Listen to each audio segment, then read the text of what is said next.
Hey, how's it going? First snowstorm of the season, Twain Harte, California, December 7th, 2009. Just thought I'd show you how much snow we're getting so far.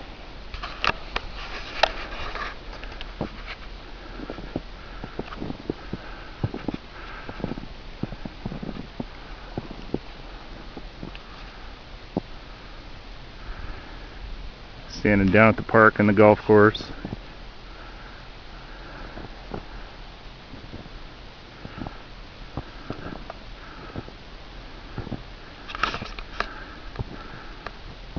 You can see by the top of the trash can we've got quite a bit.